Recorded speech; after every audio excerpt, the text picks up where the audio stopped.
ಹಾಗೆ ಅವನನ್ನು ನಾನೇ ಅಟ್ಟಿಸಿ ಬಿಟ್ಟೆ. ಇವರೆಲ್ಲ ಹೋಗುವಾಗಮ್ಮ ಕುಣಿಗೊಬ್ಬ ಬಂದ. ಯಾರದು? ದೇವೇಂದ್ರ.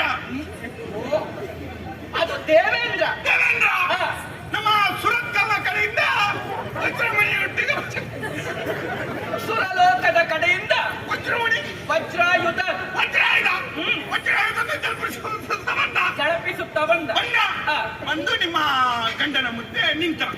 ನಿಮ್ಮ ಗಂಡ ಹೀಗೆ ನೋಡಿ ನೋಡಿ ಗುರಪ್ಪ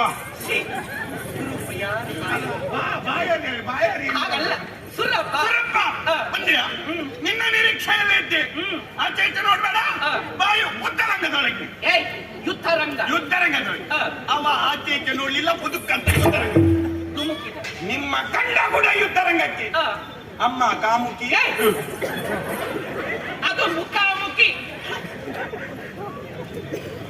ಅದು ನೀನು ಕಾಮುಕ. ಹಾಗೆ ನಿನಗೆ ನೆನಪಾಗುವುದು.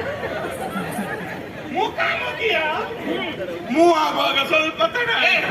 ಶಬ್ದ ಬರುವಾಗ ತಡ ಆಯ್ತು. ಶಬ್ದ ಬರುವಾಗ ತಡ ಆಯ್ತು.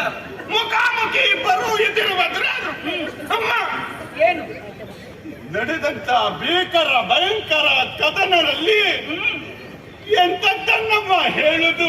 ಏನಾದ್ರೂ ಒಂದು ಹೇಳು. ನಿಮ್ಮ ಗಂಡ ನಿನ್ನ ಸುಡ್ಲಿಕ್ಕೆ ಗಂಡ ಅಂತ ಹೇಳು. ನಿಮ್ಮ ಗಂಡ ದೇವೇಂದ್ರನಿಗೆ 2 ಬಾರಿಸಿದ್ದು. ಬಾರಿಸಿ ಅವರನ್ನು ಸ್ವರ್ಗದಿಂದ ಶಿವನೇ ತುಂಬುಲಿಂಗ ಅವರನ್ನ ಮತ್ತೆ ಕಳಿಸಿ ನೀಚದ ನಿನಗೇನಾಗ್ತಾವ? ದೇವೇಂದ್ರನನ್ನು ಓಡಿಸಿದ್ದು. ದೇವೇಂದ್ರ ಓಡಿ ಹೋದ್ನ. ಅವನು ಪೆಟ್ಟು ತಿನ್ನ. ಅವನು ಹಾಳಾಗಿ ಹೋಗ್ಲಿ ಆಚೆ. ಪಾಪಿ ಮಗ ಯಾವಾಗ ನೋಡಿದ್ರು ಪೆಟ್ಟು ತಿನ್ನುವುದೇ ಆಯ್ತು ಅವನಿಗೆ. ಪೆಟ್ಟು ತಿಂದವರೆಲ್ಲ ಹಣವರೆಗಟ್ಟವನವ. ಪೆಟ್ಟು ತಿಂದವರೆಲ್ಲ ಹಾಳಾಗಿ ಹೋಗ್ಲಿ ಆಚೆ. ಸರಿಯಲ್ಲ. ಆ ವಿಷಯ ಹೇಳುವಾಗ ನಗಬೇಕು ನೀನು. ಒಮ್ಮೆ ಆದ್ರೂ ನಗಾಡು.